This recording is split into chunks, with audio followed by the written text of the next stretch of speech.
There is a massively important piece of news that I think a large portion of our audience has no idea about. And when I tell you I think this is massive, you might go, oh, this is Josh doing like a little fake build-up for some little nonsense. I think this news is perhaps life-changing. Seth has begun nodding because Seth is actually the one who broke this news to me. I think Nate may have seen it right now. I am going to selectively read from the Hollywood Reporter here. I'm not going to tell you the headline yet. I'm going to read you the subhead and the first paragraph so you can be tortured by the football metaphors, and then comes the news. Amazon MGM Studios is hoping to score a touchdown with a dramatic look at the sports and video game legend. The lead is, after months, if not years of development, David O. Russell's Madden looks to be nearing the end zone. Now look, if you are losing faith in this project by those two sentences alone, I understand. Let me win you back with 1, 2, 3, 4, 5, 6, 7 words. Nic Cage is set to portray John Madden. I'm so glad Nate hadn't seen the group chat yet. Nic Cage is set to portray John Madden, the storied football coach and sports commentator, in a drama from Amazon MGM Studios to be directed by Russell, the filmmaker behind Silver Linings Playbook and American Hustle. This is not a biopic of the man in the typical way, nor a sports drama, a genre Russell took on with boxing movie The Fighter. Rather, obviously, Madden is, in part, according to sources, a video game movie. It's the origin story of Madden NFL, one of the biggest video game franchises of all time. He's not even going to play Madden when he's coaching the Raiders? I think that's a problem, Nate. Because all I want from this, and listen. Ice Pyro says somewhere Danielle was activated. Former producer back in the Time Czars days. Yes. Danielle has been made aware. That was the group chat that this was revealed in, was the three of us and Danielle. It's mostly about Nic Cage movies. Wow. It really is true. I want to make sure that I say this correctly. I would pay, I think, $100 American to go to watch a movie, a short series, a miniseries, whatever it may be, of current Nic Cage playing John Madden throughout the years. Take me back to the young coaching days. Take me throughout the commentating and the video game. Take me through the later years and just put Nic Cage in 100 pounds of makeup. Just cake it on there and let him go. And then boom! It's all we need. I think it could heal this country, nay, this world. Yep. And I'm just excited to get to share that news with you. I have to apologize to everyone who is excited about the rest of this podcast, because every other word we say from here is going to be such a letdown in comparison. Thanks for listening to KC Sports Network, proudly presented by Emprise Bank. If you're thinking about starting a business or know someone who is, check out Emprise Bank's SBA loans. It's always good to know your options, and they can be your partner in possible. Welcome to Only Weird Games, where we could do an easy 60 minutes on that story, but instead we have quite a few things to talk about. Seth Keysor has done the deep dive on Felix Anudike-Uzomah's pretty large sample size of a preseason game. Put an asterisk on it. We talked about 2 Kingsley snaps on Tuesday. By comparison, Felix was out there a lot, which is telling in and of its own right. And Nate, I have to say you're glowing. Because what I know and you know is that for the last time for approximately 11 months, you put a few more miles on those tires today. St. Joseph, Missouri and back, and training camp has concluded. How are you feeling, Nate? I am overjoyed that once again, in another year, I have successfully toured St. Joseph and lived to tell the tale. Now, as Matt, Derek, and I discussed yesterday, fellas, there were 23 up and down trips from our houses to Missouri Western State University, and 23 trips in a month period is quite significant. I accomplished the quadruple, which is not getting a speeding ticket, didn't get sick, the car didn't break down, and I made it to every single practice. Well done. Well done. I am the Vince McMahon meme with each progressive achievement you've unlocked, my friend. Yeah. It was an honor today to shake everybody's hand who went through another Chiefs training camp at Missouri Western State University. I shook PJ Green's hand, Harold Kuntz's hand, Nick Jacobs' hand, obviously Mac Derrick, Vahe Gregorian, Sam McDowell, Jesse Newell. Taylor Kaufman is the youngest cadet, courtesy of Channel 9 News. So she has served her first tour of an Andy Reid training camp, and again lived to tell the tale. Obviously, I shook Paige's hand from WHB. She was representing the radio station today. It was really important to shake those people's hands, look them in the eye, and say, you know what, we did it again. We did it again. And look, shaking Blair Kirchhoff's hand is incredibly significant because he's a Hall of Famer. He's forever minted.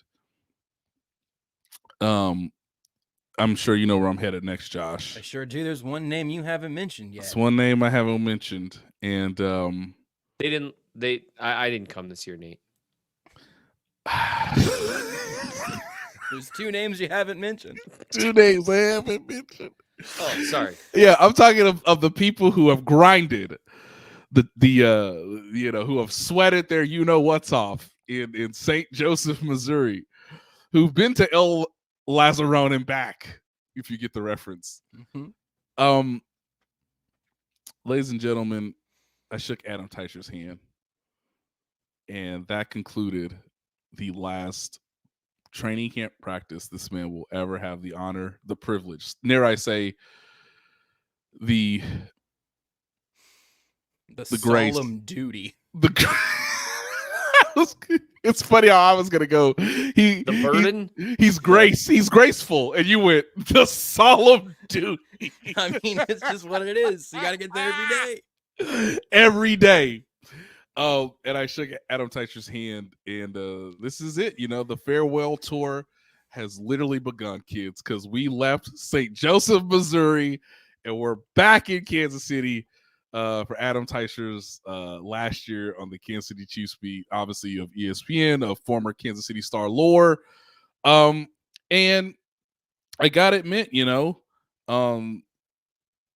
while Andy Reid was talking today, while there were servicemen and women for Military Appreciation Day still chatting it up with Nick Bolton, Travis Kelce, Patrick Mahomes, of course, I hate to inform you, Josh and Seth, but Nick Bolton was the big winner of I want to talk to this player, and I want this player's autograph of military men and women who served this country or who have served this country.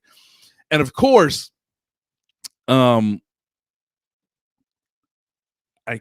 I saw Alan Wright out of the corner of my eye, the equipment director for your Kansas City Chiefs, and I saw him go up the hill, and I said, "Oh, they're gonna start screaming at us." During questioning about whether Jalen Watson is going to play a football game, get out of here! Move your tail! Get that sled off the hill, okay? Hey, you! Hey, I don't want to see that golf cart again. I want to see that golf cart on the truck, okay? Hey, you rip that tarp down. But we're still doing the press conference. Rip it down, okay? Camp's over. And when Allen walked up the hill, I heard the last horn, and I just said, oh, it's football season. Now we're here. Training camp's over, and we are officially in football season, and we must give all the all the praise, all the appreciation, the craftsmanship of this man giving us so many training camp reports, and today was the last one for Adam Teicher.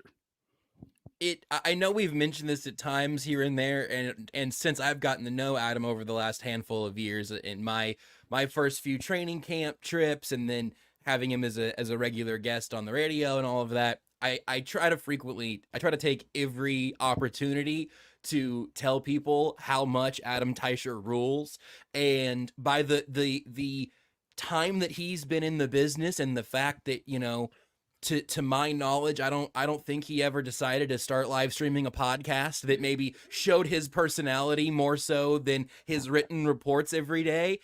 That is the only sadness that I have, is that more people, and it's why the radio show was always a great place to talk to Adam, that more people had not gotten the opportunity to see what he was like outside of just the infinite years, to my knowledge, of covering the Chiefs. I'm not sure they're going to play football next year if Teicher's not on the beat. Like, we need to at least confirm that, because we won't have. I don't think I've literally ever known a Chiefs team that was not covered by Adam Teicher. Yeah, as long as we've been alive, he has given us news about the Kansas City Chiefs, and he is to be forever. Too. He's to be forever commemorated. Oh, Seth, sir, come on, I forgot Seth. you were here. We have not let you talk yet today. Gosh, I'm old. Just killing the vibes. Were you there in 92 when he wasn't covering the team? I was born in 85, man. And that's actually when I became a Chiefs fan. Whoa. Chiefs. And you guys say you were like, I'm going to follow this beat writer to the ends of the earth. And look at you now. Yeah. It's the entire reason I started covering the Chiefs. One thing for fans to know, right? So anytime I bring up Teicher, anytime I bring him up, people say he's a grump. They say he's a grouch. They call him a curmudgeon. He's our favorite curmudgeon, and I love this man wholeheartedly. So he is someone who believes in being a reporter, in reporting what he sees and being as objective as possible, and taking great photos. And taking great photos. One of my favorite things is when people think that those photos are blurry unintentionally, and that's because they don't understand that that's the sense of humor that in the very, very few times I've had a chance to interact with him. Yeah. That he demonstrated. Yes. And I just want people to know there's a lot more than what you see in terms of even just in my very tiny amount of time. Peeking my head just a little bit behind the curtain. So people should know that. Did you see PJ Green's report there, Josh? No. Today? So I'm gonna be a little inside baseball here for a minute. That's weird for us. Or inside football. Inside Chiefs reporting. So look, Herbie Teope, formerly of the Kansas City Star, now of the Associated Press. At times, yeah. he's helping out Dave Scretta, who was clearly in Paris for obvious reasons. That's right. Yes. That was a good reason. So a couple years ago, we were introduced to Pam. Pam is the consigliere, the ambassador, the go-between between us and the food that is served to the reporters at training camp. Ladies and gentlemen, let me remind you that I could be in the same cafeteria as Creed Humphrey or Trey Smith or obviously McCole Hardman, but see, that's why Pam feeds us. You know, it's to create another barrier between human beings trying to eat at the same time. But Pam has done us a service through Herbie, which is Herbie's idea to have breakfast on the last day of training camp, because the practice is a lot earlier than any of the practices beforehand. Pam is gracious. I hugged Pam today. It was truly emotional. Because again, kids, I haven't gotten sick, and I've eaten so much food in St. Joseph, Missouri. Herbie Teope, who was not required to work today via the Associated Press, came to training camp. Get out of town to eat breakfast as the send-off meal for Adam Teicher at Missouri Western State University. And as is reported on Twitter, as I did it as well, kind of impromptu, as Adam Teicher gathered his things, as he stood up from his chair, as he looked at all of us, he got a standing ovation. Good. That's nice. Good. He got I a like standing ovation, and he's never walking through that door, kids. Adam Teicher is not walking through that door ever again, and yeah, he should be forever congratulated. So this is his last. If people don't know, this is last year covering the team. So when the 2024 season ends, that will be the farewell of Adam Teicher. He's done the Derek Jeter thing. He's told us, yes, which I appreciate. Yes, which we appreciate. This is his final season. Herbie is the best dude. Yeah, thank you, Kyle. Herbie is the best dude. I know this is now just us talking about our friends. Who you know the names of, but the Chiefs beat has just an outrageously wholesome energy, top to bottom, and it makes me and Seth really stick out. That's not true. No, it's just everybody's great. So yeah, he got breakfast. He got a standing ovation. I know him and Andy have had some time because Andy's been the one that he's dealt with the most since being the Chiefs coach. And yeah, I mean, we heard closing time for the last team period.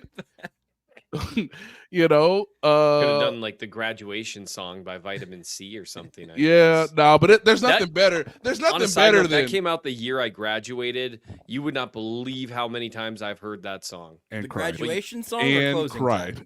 time? Well, both. Okay. And cried. So there's nothing better than looking at Ian Book. I'm sorry. Commenters, I'm distractible today. I apologize. All right. I'm we locked haven't let you in. talk yet. It's Nate and I talked about Nic Cage and John Madden for 5 minutes. And me and Nate have talked about Teicher for 10.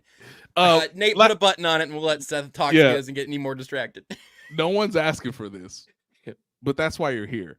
There's nothing better than Ian Book trying to complete his last pass of training camp as per the unofficial depth chart, the 4th-string quarterback, and in the background just hearing, I know you want to take me home. I know who I want to take me home. No one, I mean, come on. I mean, I shed a tear, man, because it's hard to live life for a month in St. Joseph and then not realize that you don't have to do that anymore. Because I know who I'm gonna take me home. It's just please take me. It's just take me home. I'm going home. Oh, there we go. We finally hit the register. Seth, I'm handing you a ticket right here, right now. Okay, this is a get out of break free card, and you get to hold this card the entirety of the time that you talk about Felix Anudike-Uzomah. Okay, that's the expiration date. So after that point, the breaks are back on the table.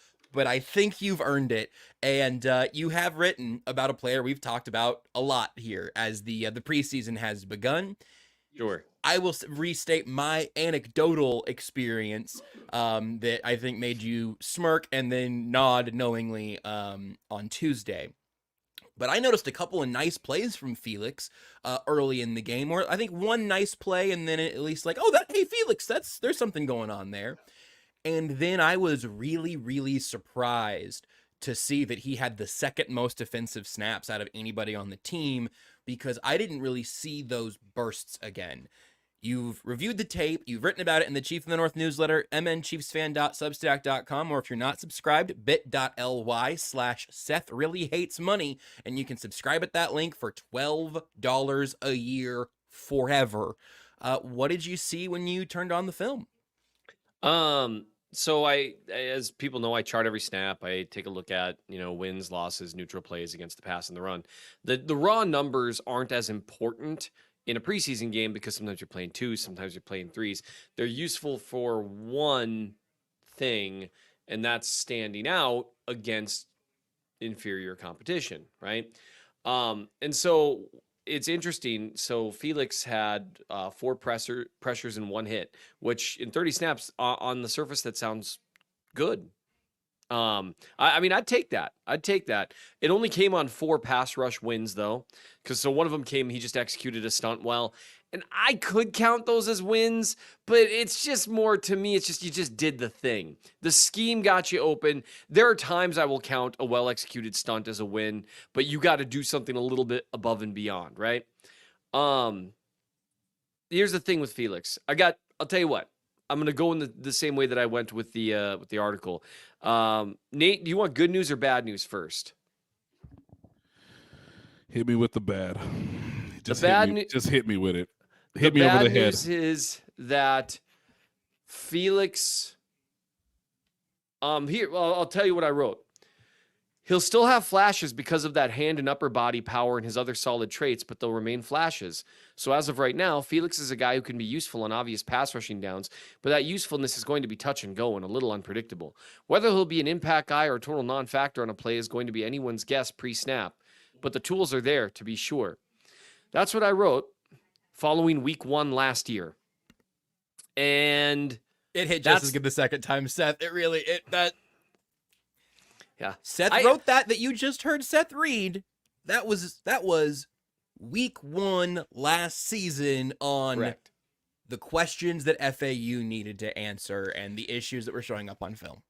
Correct. So really, that the bad news is in terms of flashes, that's what he showed last year. He showed it in week 1, showed it in the preseason last year, showed it in week 18 last year, where you'll see a couple snaps where you're like, huh. I mean, he had a couple of nice snaps where he showed that combination of pretty strong hands, a little bit of bend around the edge, a little bit of athleticism that makes you say, those are foundational pass rushing traits. He had one really good pressure where he showed that bend around the edge. He's able to turn the corner well in a way that like Karlaftis generally can't. I mean, you see it and you're like, huh. But then you watch him. Now, it's worth noting the Jags were running the ball a fair amount. They were chipping a fair amount. They were doing a lot of play action type stuff. There wasn't a ton of like pure pass rushing downs. But that's the short story is he looked, with one exception, like the same dude we saw last year. That's the bad news because the dude we saw last year, once Amenahu was back, could not get on the field. And that's now part of it. George Karlaftis is a good player. Mike Dana is a good player. Charles Amenahu is a very good player. But if they really liked FAU, they could get him on the field a little bit. Spelling guys is a good thing. So that's the bad news. The good news, man, I really thought you were going to get me there. The good news is you paid your dues in the first 15. Sure. The good news is I didn't see a single snap where he was noticeably late off the ball. In a way that he was every snap in his rookie season? Every snap last year was like a full 0.2 of a second slower than everyone else off the line. And 0.2 of a second, we say it, all the time here, but you got to remember 0.2 of a second in the NFL is an eternity. Think of the difference between like if you found out your team signed a wide receiver that ran a 4.5 versus a receiver that ran a 4.3. That is it. It's a massive disparity. And so that's actually like the picture from the article is him just getting off the line at the same time as everyone else. It's like, hey, is that D Ford? Yeah, yeah, man. If you gave D Ford FAU's hands, and he'd be a 14 sack a season guy. Although D Ford might have actually been that if he could have stayed healthy. But anyway, It is just that's really good to see because that's what really held him back last year. And you can see the foundational stuff. He had some nice hand fighting snaps. He's always had strong looking hands, upper body. Right now, in my opinion, based on his snaps against the 2s and 3s of the Jags offensive line, I don't think he's playable on 1st and 2nd down. And that just is what it is. Now we'll see. It's one game. It's not the end of the world. Well, it's one more game. One more game. That's a much better way of phrasing it. Because the slow jump off, the slow get off was an unplayable disqualifier, right? You just if you're behind Derek Nottie on the line of scrimmage as a speed rushing defensive end, that's just not, you can't play. And that appears to be somewhat significantly better, or at least not as significant of a problem. Yes. But now, having gone through the story, and you led with the good news, and I was like, maybe, and then you brought us the bad news, and I was like, maybe not, because I don't know, Seth, if I mean the fact that one, he didn't separate himself from Truman Jones in this game, right? Like in terms of the guys that were out there playing against the 2s and the 3s. I say this as a Truman Jones supporter till I die. But the scary thing is that I don't know if you can put him on the field if you think there's any chance that there's going to be a running play. That's a different type of potentially disqualifying than the get off. But what did you see specifically, kind of drilling down more into that issue? Just not enough sand in his pants. Dude gets moved by tight ends. He additionally, sometimes he seems like he's got some functional strength, but his recognition of play action versus run, he's just not finding the ball fast enough. I think, this is all, you're trying to diagnose what the issue is, but it just looks like, because you can see it on play action plays too, where there's a split second there where he needs to recognize, the ball wasn't handed off. I'm going to convert to rushing. And once he does a pretty good job. But he just can't hold up at the point of attack, at least not the snaps I watched. There were times he did last year, but if it's inconsistent, that's all you need. Because for an edge rusher, an edge defender, if they're running at you and you can't seal off that edge, it's an easy 5 yards. Easy. And that's how, we talked weeks ago about the run game. One of the reasons you can't sustain a good run game is because even if you're averaging 6 yards a carry, it's not 6, 6, 6, 6, 6, 6, 6. It's, 1 and then 12, and that 1 sets you back too far, whatever. If your edge rusher can't set the edge, it is like 5 yards, 7 yards, 8 yards, 5 yards, 6 yards, etc. So I'm not saying he's, unplayable. I think on obvious passing downs, you could throw him out there. I just don't know why you necessarily would, unless he's able to show a significant edge as a pass rusher over Karlaftis, over Dana, over Amenahu once he's back from injury. And I don't know if he can do that. I think he'll get a chance early in the season because he looks like he can rush the passer a little bit. The big problem here was, the hope for me was, if I watched a game where, did someone just ask if I referenced the mark of the beast? I already texted Tucker about it. You said 6666666 so many No, times. guys. I think we can keep you out of heaven with that one. I think we get that clip to the big man, and I think you're on probation. How did he not know he was doing that? Because I was literally going. Yeah, I just and the. Seth, this is how you know that there's truly no one to blame but yourself most of the time. The only thing that Nate and I did there was clear out. Yep. We just get out of the way, and sometimes you go up for that layup, and you spike it off the bottom of the rim, and it hits you in the face, and you're like, did I just praise Satan? I should have known that you guys were being way too quiet. I was like, hey, most of it was good analysis, but then you summoned the mark of the beast a few minutes after you. Well, I'll show you that clip later. Not great, kids. Yeah, not great. I'd say it was your second clip of the day, and I'll tell you later what the first one was. Oh, great. One thing that you mentioned in the story that is fair, that is also wild. Actually, I'm going to read you a few names on the Chiefs roster, okay? Yes. Jaden Hicks, Carson Steele, Kingsley Suamataia, Xavier Worthy. Those are the Chiefs players who are younger than Felix Anudike-Uzomah on the Chiefs roster.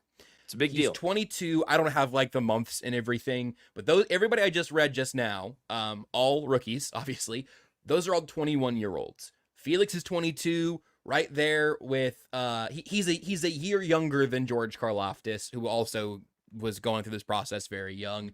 Yep. I don't want to force you into being more optimistic than we should be, but I do mean this question honestly, not necessarily even to lead. You mentioned the article. You go through 2 years of not really being a contributor in the NFL. That's a weird thing to start seeing for the first time in year 3. And as a pass rusher, as a defender, all of that. The youth stops being an advantage in the 3rd year of your rookie contract, generally, right? With the age being the factor that it is, and with sort of the not official diagnosis, but the thinking about him being able to read a run and the responses there and knowing what he's seeing in front of them, what would a positive step look like for Felix? And maybe more importantly, what percentage chance would you give to there being more that is unraveled there over the course of this season? The positive step would be more consistency in the flashes. That really is it. As a run defender, I just think you just got to get stronger, and that's tough. There are some guys that are just built, a certain way. Melvin Ingram is not a big defensive end, but he just is just tough Hard to move. He's just hard to move. And FAU at times, he really does showcase some upper body strength and some significant strength in his hands. But really, I think there's got to be more consistency to it. It doesn't make sense to me that he can look like a perfectly adequate complementary guy rushing the passer against the Jags' number 1 left tackle, and then a quarter later vanish for multiple snaps against an inferior player. And that's, flashes eventually are just not enough. Everyone in the NFL's got flashes. It's what can you do on a snap in and snap out basis. And that's the frustrating thing with him is he looks like he has some foundational traits. He looks like he's got, again, decent upper body and hand strength. He looks like he's got decent hand placement and active hands to continue to fight through. He looks like he's got some decent bend to go along with that. Not high level anywhere. And so maybe we reach a point to where he's kind of a jack of all trades, master of none in terms of pass rush traits. And maybe that's just not quite enough.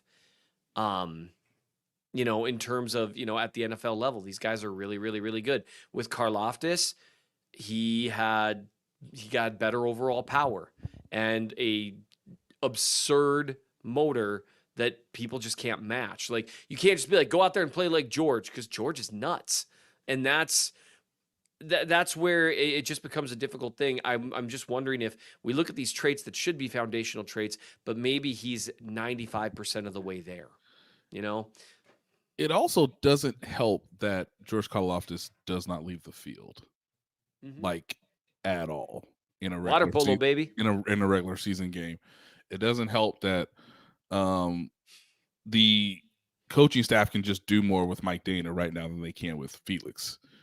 And so that becomes an issue as to, like, how do you develop somebody who might not have as many opportunities? And then, oh, by the way, Charles Omenihu is, 6, 7, 8 games away from, trying to prove that he's an impact player yet again, coming off a knee injury. It's going to be interesting how they try to use him, knowing that if Seth knows this, every other team should probably run the ball towards him. Right. At the same time, it wouldn't shock me if he had 6 sacks this year in a situational pass rush role. It's just, it's the same place we were last year. That wouldn't have shocked me last year after preseason in week 1. And so the hope for me, and the only thing I was going to say, and I know we got to go to break, is that the hope for me was once we saw a full game where he wasn't getting off the line that much slower than everyone else, you'd be like, there it is. And you'd see that consistency ratchet up, but you didn't. Now, is this the death knell for him? Of course not. It's first preseason game in his second year. He's incredibly young, but it's just tough. And it's not too late to show that jump. We'll be looking for it for the rest of the season. I didn't see it here in this first action. Here's hoping Saturday, 7 sacks by Felix Anudike. Like, that would be incredible. But generally you see it right away. That's the thing with preseason, right? It's kind of like Jared Wiley. I had a feeling. I've watched him now in the preseason action. I was like, didn't pop. I wanted him to pop. And this isn't about like the fumble. I mean, that stuff happens. I just mean he didn't pop. I don't know how to describe it, but I know it when I see it. I think the semi-good news here that is veiled in bad news is that we're probably going to see 25 snaps each of the next 2 games for Felix. Like, I would imagine, and maybe it's 50 over the course of the next 2 games, because we'll see starters go a little deeper into the second, and then won't see starters in the third, and I think we will see Felix in the third, just, getting... Go ahead. What happens when we give you 85% of the defensive snaps, even in a preseason game? How do you handle that? You may very, very realistically be able to another Felix film review at the end of the preseason, and I frankly, I hope something happens on the field that makes you want to do that. I'll save you the cutoff. We'll take a break and come back and talk about some briefly extremely bad news out of training camp a couple days ago that seems to be mostly okay now. The Chiefs' tackles are set as long as they can actually play. We'll talk about that right after the break. Thanks for listening to KC Sports Network. Make sure you download our new app. Find it on the App Store or Google Play. Just search KC Sports Network. Entertain, educate, inform. KC Sports Network. I thought Nate was wearing a silly hat. He just had his headphones sitting up top there, and I was like, all right, we're not talking about tackle, we're talking about whatever style choice Nate just made. Just headphones. So, Nate, you can go ahead and tell me what the vibes were like when Jawaan Taylor was carted off, front seat of the cart. Just at the very, sometimes that is indicative of severity. Sometimes it's just, if it's your shoulder, you probably don't need to lay down in the back, whatever. Right. But we know now that it is a shoulder injury for Jawaan Taylor, and Andy Reid said that in not so many words, that it doesn't seem super serious. He doesn't sound like he's long-term concerned about it. He's obviously not going to play on Saturday. It doesn't seem like Wanya Morris will play on Saturday either, as he made one brief return, maybe even in a non-padded day. I can't remember. But Wanya didn't practice to end training camp either. What do you know about where the tackles are right now? Yeah, so it was hard to pinpoint when Jawaan Taylor sustained his shoulder injury.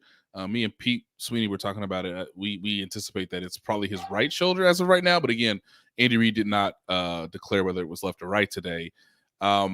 He was held out of a couple drills, most notably the one-on-one drills. And then just kind of after not really talking to trainers, just like, I need to go up. And so they just put him up. He didn't practice today. So now we have 2 days of sort of, doubt as to if this is serious or not.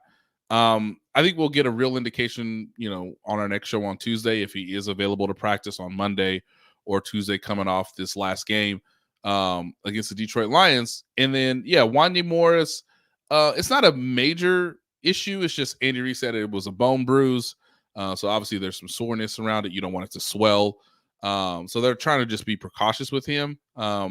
But this kind of goes back to what we talked about on Tuesday, which is kind of need to see the offensive lines in their entirety, both, the first offensive line group. There's Andy Reid didn't say if Joe Thuney was going to play on Saturday. I would find it hard to believe at this point. But one thing to keep in mind, if Joe Thuney doesn't play on Saturday against the Detroit Lions, it's likely that the starting offensive line group will not have played together until September 5th against the Baltimore Ravens on opening night, because Andy Reid usually doesn't play a lot of the starters in the third and final preseason game. Now, Joe Thuney was involved in, the padded practice yesterday, obviously getting back into the swing of, being the starting left guard, but that is just something to keep in mind.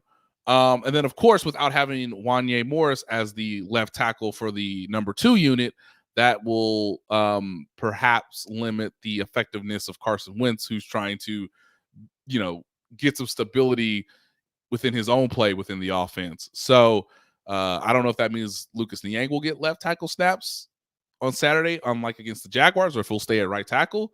But all of this means is that you might not see a fully healthy offensive line until literally when the regular season starts. This also bleeds right into the next topic where Andy has talked about what he's planning for week 2. And you've already mentioned how the rundown typically goes, but that's a great detail, Nate. It's not where my head went, because my head immediately went towards, so we're thinking, what's that offensive line now? That's Kingsley and Mike Caliendo and Creed and Trey Smith and Lucas Niang, maybe? Yep, correct. I am suddenly less interested in watching Patrick Mahomes play football on Saturday. That's where I was going. It's just that, look, injuries happen. And Mahomes can deal with a weak spot in an offensive line, but it's a lot of weak spots. And maybe Taylor. I was going to say, I meant Joe Thuney. Maybe both of those guys would play if it was a regular season game and should have no business playing in a preseason game. Right. That's fine. I think it was Matt Derrick who asked also, would you like to see Carson Wentz get a few reps behind the first team O-line? Yes, right. And that makes a lot of sense. Yeah, not just the line, the whole first team offense. That makes sense because that's the situation he would come into if Mahomes leaves a game for an injury reason. Right. But after thinking about who that starting five might be on Saturday, I'm kind of back and like, I'll take one more, maybe two more Patrick Mahomes drives, and then let Wentz out there to work for a little bit, and then we'll put it in the Ian book at the end. Yeah. Hey, a lot of handoffs, some screens, and quick game. And get out. To who, though? And Like, get out. Hey, Carson Steele, enjoy these first team reps because I don't need Isaiah Pacheco taking 6 exhibition hits just for fun.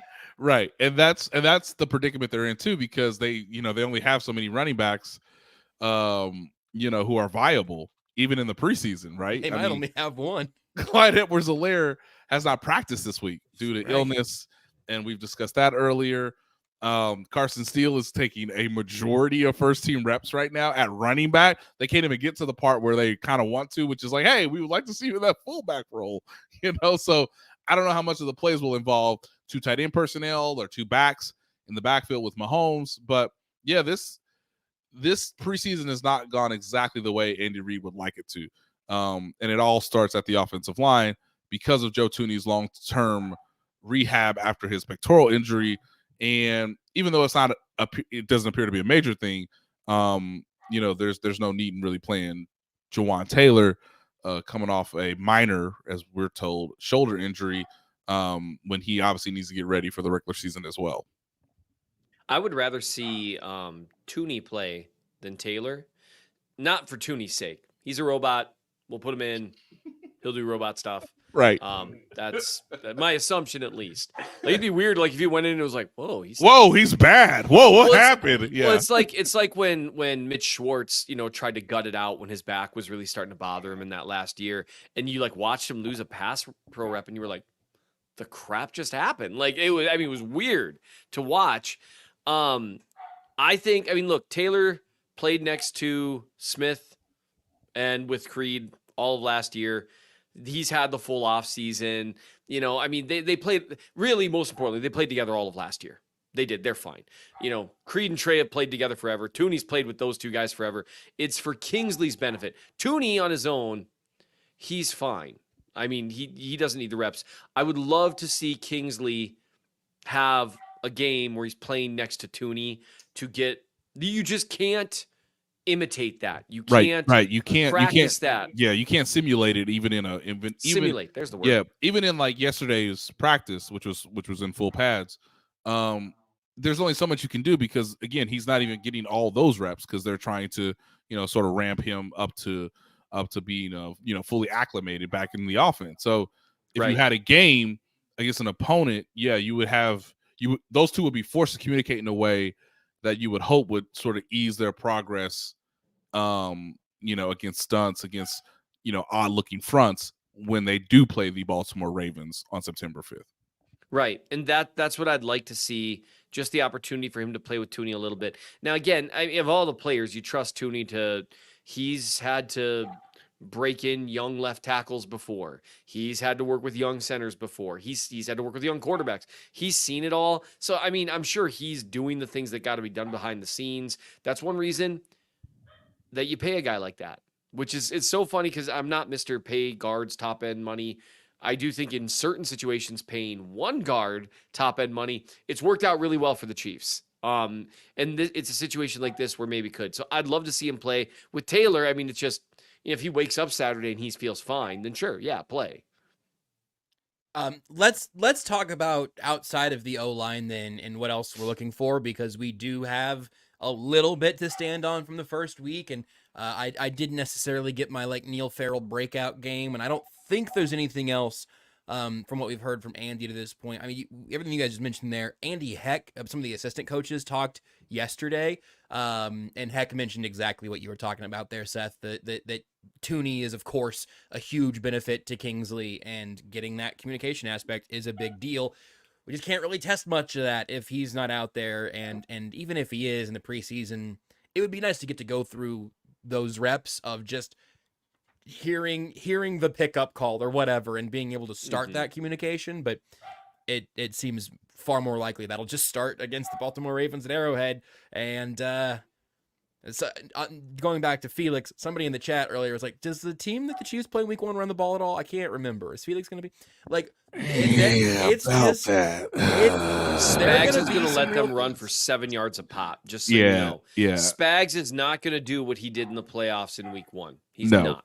He's not going to load the box. He's not going to run bare fronts. I mean, he'll run some stuff because they don't want to lose, but we're going to have some weird stuff to talk about in the week leading up. We need to remember just like both trenches are going to look very, very different. And we believe a healthy Lamar Jackson and a healthy Derrick Henry. Okay. Fresh and healthy, probably. Yeah. Somebody wrote a great story in The Athletic years ago about how Derrick Henry wasn't going to beat the Chiefs in a playoff game, but I think that might be up there somewhere. I can't remember. That was mine, guys. That was for all of you who are like, it definitely wasn't Josh, right? That was my magnum opus. Who do you guys want to see on Saturday? Who we'll be watching? Maybe if there's somebody off the beaten path a little bit, knowing that we could see a little more from starters, guys we haven't talked about or weren't looking for on Saturday. If you want to talk about Xavier Worthy you can, because he's going to probably get a few more reps. So Shotgun Xavier Worthy. Yeah. What was that, Seth? I called it. Which was what called was that? Xavier Worthy. Shotgun Xavier Worthy. Seth, let's start with you. Obviously, there's a lot of interesting stuff. You know, I'm going to go a little deeper into the draft class for a pick, and a couple guys might be on the bubble. But you always really, you really find the gold nuggets, panning for gold here, and you know the guys a little deeper down the depth chart. Kamal Haddon for you, or who are you excited to see? You know, I'm digging pretty deep here, and I've got a bit of a take that I think the Chiefs' first-round draft pick wide receiver, on the heels of their purported and assumed number 1 wide receiver becoming injured, is going to play a big role in this game. And that's Xavier Worthy? Is that right? Tell me about him. Where did he go to school? Here's my actual thing. I think he looks fast. He died, right? I wonder if anyone's ever talked about, you know, he looks a little small. Has anyone talked about whether or not he can beat press coverage? How does he look against press? You know, has anyone ever looked at videos of him against McDuffie in press and worried? I bet if he got thrown into a linebacker, I bet that linebacker would hit him pretty hard. I'll make you a deal. If I talk about that was really funny. Dang it. Threw me completely off my cadence. I'll make you guys a deal. Just like Drew Tranquil threw Xavier Worthy. Yeah, he did. Drew Tranquil has been an absolute madman in camp. I bet you his teammates are like, oh, thank God. Do you want a little mini Drew Tranquil story? Because I have one. I do. While you tell it, will one of you, for the love of God, rescue that dog? Like what? My dogs are happy. Maple is pissed. It's Maple. I don't know what my family's doing right now. I'm sorry, Maple.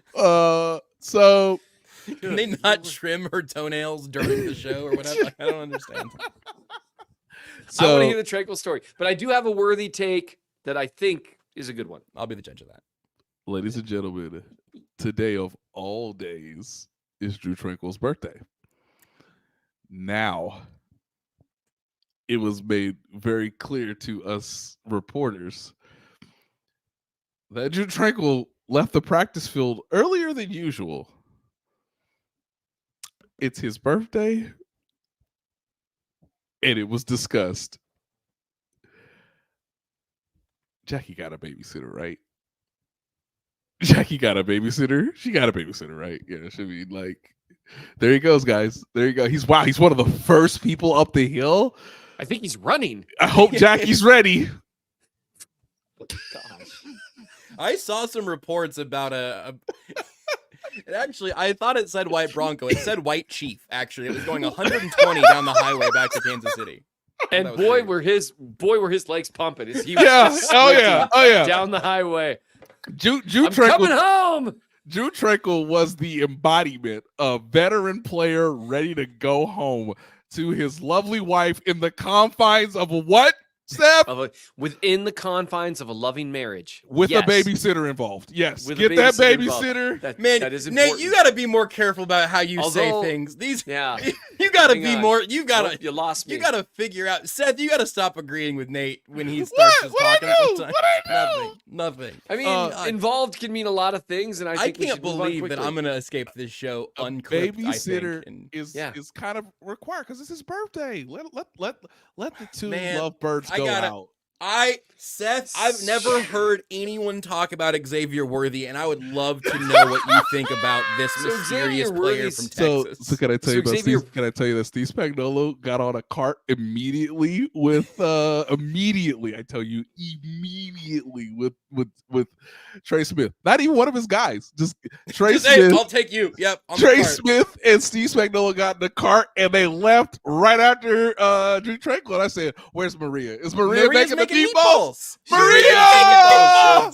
Maria! Ma Marie. Maria! Seth, you can't join in. You have to be grumpy about the thing that's happening on either side of you because you're the only one who's going to talk about Maria, Xavier I've Worthy. been in the door for a I month. just Maria! couldn't stop thinking of my Maria. Dun, dun, dun, dun. Anyway, so Xavier Worthy, since Josh has never heard of him, he's a young, small speedster out of the University of Texas, had 3 productive years there in college. I almost slipped into a Norm Macdonald character there. I grabbed myself and that Xavier Worthy, he's out there catching passes and running as fast as he can. And I'll tell you what, now see, Josh, I've never disappointed you more than I have in this moment. No, unfortunately, that's not true. So, here's the thing about Worthy that's interesting to me. We talked earlier this week about Xavier Worthy being like, hey, run down the field one time, then we're going to get you off the field. Because, I think they like Xavier Worthy. This seems to be. By the way, I'm just going to keep flipping back and forth between Xavier and Xavier. That's just what I'm That's going fine. to do. As long as you're talking about him and not anyone's wife. Yeah. How about that? These are good boundaries. There's love in boundaries, Nathaniel. Can I tell you what was mailed to me today? Yo, for the love of God. Can I tell you what was mailed to me today? I am begging you not to. No, there it is. Oh no. Would you like some of my recipes? That is, for those who are listening, it is a picture of a Martha Stewart cookbook. And Best Martha Nathan Stewart should be best ashamed of recipes. himself. It is a cookbook, Best right? recipes. Come get it.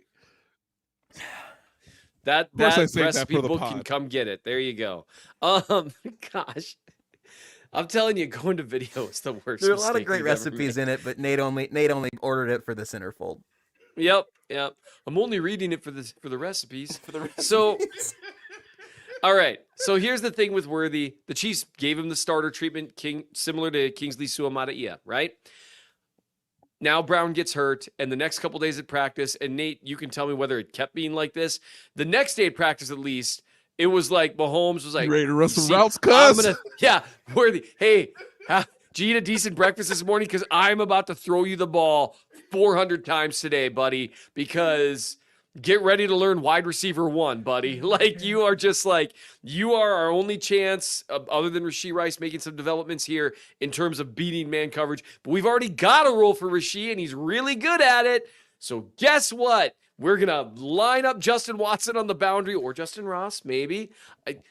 On a side note, Chiefs fans, don't let hype trains come and go and the pendulum swinging back and forth. Everything I'm told is that Justin Ross has had a better training camp this year than last year. He just has none of the hype because we only care about shiny new things. Anyway. Name Carson Steele. Oh, man, Carson Steele. God, Texas Carson forever. Steele. Seth, So since you don't see my I jokes think on Carson Twitter, Steele can should opt out of the preseason so that he can his stock can't go higher. Just opt out, Carson. You're on the team.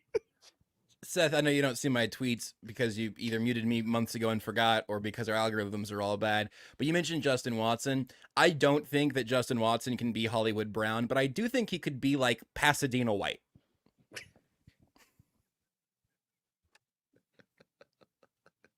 Come on, man. It only took us 45 minutes to get here. We gave people a solid 45. He could be Pasadena. So I'm just hoping, So here's the thing with Worthy. They threw him the ball a lot in practice this week. Nate, did that continue in the next few days, or did it kind of level out? It leveled out a little bit yesterday. They really featured Justin Ross on the boundary. Poor Najee Johnson. I mean, Najee Johnson was like, come on, man. I'm trying to win the cornerback 2 job. Why you keep running fades and jumping over me? In one-on-ones. Yeah, yes! You're going to send me one-on-one against this guy. Which that's the thing, though. If you can find a guy who can consistently be a boundary guy who can run a lot of nines, fades, and maybe some back shoulder type stuff, great. And then we will move Rice and Worthy all over the field. That's functional. And so here's the thing with Worthy that I'm excited about. I wanted to see how they were going to utilize Hollywood Brown in the offense. We knew we probably weren't going to see that during the preseason. They threw the ball one time. He gets hurt. That's a bummer. Hopefully he gets well quickly. Odds are he's going to miss week 1, maybe week 2 as well. And so Worthy, who it seems like they were planning on like, yeah, we're not going to do a ton with you. Now it actually kind of makes sense to utilize him a ton. Say, all right, let's see how you do in a game situation. Let's get used to the timing. And it might go terrible, might go great. I don't know. But whichever way it goes, they kind of should. Right. Like, hey, man, we're going to throw you the ball 8 times. Don't get hurt. But, I mean, we need you to practice in a live game situation. And again, you cannot simulate this accurately anywhere else, especially quarterback to receiver on a full field with everyone playing full speed. You just cannot simulate it anywhere else. So this is it for Worthy. I mean, this would be the trial run to see, okay, can you do this stuff while Brown is out to an extent? So I'm excited for that because of that. Because of the really unfortunate injury to Hollywood Brown, I think you might see a role shift with Worthy, and maybe we get like a free preview of how things might look. Nate's apologizing for letting the dogs become neglected. Is that not a crime in Kansas City? Oh, come on. That was my child. Team. That's my child. Yeah. Can you not tell the difference? I can definitely tell the difference between Maple barking and Hayden wailing, but either way. Once you have 5 kids, everything starts to sound the same. It's just basically that makes sense. I look forward to never being able to know that firsthand. I'll give you one other rookie here that we talked a little bit about a little bit this last week, just of a guy who looked completely comfortable. As far as I didn't ever rewatch just to watch Jaden Hicks, but every time we saw Jaden Hicks, including on special teams, which is just another useful thing if he is the safety, which now he is, by the way, hell of a safety group you got there, Spags, Dave Merritt. Congratulations. That top 4 has to stand up with the best in the league, I'd imagine. People were upset with me that I put Deion Bush in the 53-man roster projections, and I was like, how soon did we forget Deion Bush? They have 5 viable safeties. They do not have 5 viable corners. Okay. So yeah. I mean, if your special teams aces are partly, Deion Bush and Jaden Hicks, and you're doing well. Yeah. So I'd like to see him just in more circumstances like that, where he can kind of get tested by different stressors that a Spag safety has to deal with. He's just been fun to watch without. There were some comments earlier were like, can we please talk about something good? Because we just spent a long time talking about some, not great developments from Felix and the tackles and everything. I had for whatever reason, I just maybe felt responsible to want to pump the brakes on Jaden Hicks until at least a mid-season reveal of being out there with not necessarily the starters, but with the DBs that get a lot of work. And I think he might get there quicker than usual. I'll also say we didn't talk about him much on Tuesday. Louis Rees-Zammit got a handful of touches. His first carry looked like his first time carrying a football in an NFL game. I knew he was going to say that. But it's important. It's important to be fair in the way that we talk about how he is developing. Right. Because his second carry had a little bit of juice to it. There was the speed and the confidence seemed 1 degree better than the first one. He is a fast learner. He missed practice yesterday with some sort of back issue, but he was back again today, not padded today. But nobody in the sport needs preseason reps more than he does. And Correct. So I hope we just see him in the fourth quarter some on Saturday, and then all game in week 3. Hey, by the way, Dave Tope, just a small criticism. You can't tell me how excited you are to watch this man return a kickoff and then tell him to not return the opening kickoff of the preseason. That's why he's on the team. Jesus, let him return a kickoff. He's just showing that good judgment that you need to have him back there. Look, if that guy... Are you saying he did a better job than 34? Is that what you're saying? I'm saying he did a better job than 3-4. Yeah. Nate, do you want to spotlight one more player before we send people off into the Lions game, and then Seth, you can finish whatever that sentence was. Sorry. I think this show was really good for 55 minutes today. It really was. Oh, guys, I just like saying. Most podcasts just stop around 55 minutes. Yeah, he's fine. Bunch of quitters. Look, man, Swayze Bozeman. Mm-hmm. I mean, come on. Swayze. I mean, look. Say no more. His name's Swayze. Guys, do you want me to do the? I don't think they've done it yet. I don't think they've done the pronunciation guide on the Chiefs website yet with Swayze. Swayze. Oh, it is here. Swayze Bozeman. I had no confidence. I had no doubt in that. I've heard Spags say Swayze. Swayze. If Spags wasn't sure, he'd just call him Sways. Like it would be so close, but slightly different. Yeah, kids. Swayze Bozeman is here. He wears number 55. He looks just like the last guy who wore 55. Who was the last guy who wore 55? Just a guy. He doesn't look like D Ford, which I was. Just a guy named Frank Clark. Oh yeah, sorry. Well, okay. Well, so hey, he doesn't look. Now you messed up the joke, Josh. Sorry, man. My thought, as someone who did, I'll go ahead and hand up Poor here. Frank Clark. As someone who did have a moment of racial confusion about Swayze Bozeman. Thank you. I was on an island here, I thought. But I was like, that's not what I thought Swayze Bozeman was going to look like. And you thought he was swayzed out. I don't know. Tucker, I think of all Tucker, go ahead and chime in the chat here and let me know. Tucker said Frank Clark. Well, yeah, because I was thinking, was there a UDFA last year? Was there who was wearing 55 last year who looked like Swayze Bozeman? And I wasn't going to get to Frank Clark based on your clues. Hey, Swayze, 55 will work. You know what the last guy with 55 did? He was Swayze. He was swayzed out. I can't believe we made it this far, and I know you got to wrap us up, but I am deeply concerned about the fact that Patrick Mahomes thinks that 9 pieces of pizza is a lot of pizza. Oh, yes. Ian Book. Especially the greatest Lazzarone pizza. It's not the greatest 4-string quarterback of all time ate 9 slices of pizza yesterday and didn't hurl during today's ceremonial practice to end training camp. Is that? I mean, it depends on the pizza, right? Totally, absolutely. Of course. I mean, now their slices are pretty, sizable. One Lazzarone pizza is probably, is it 6 slices? The way that they.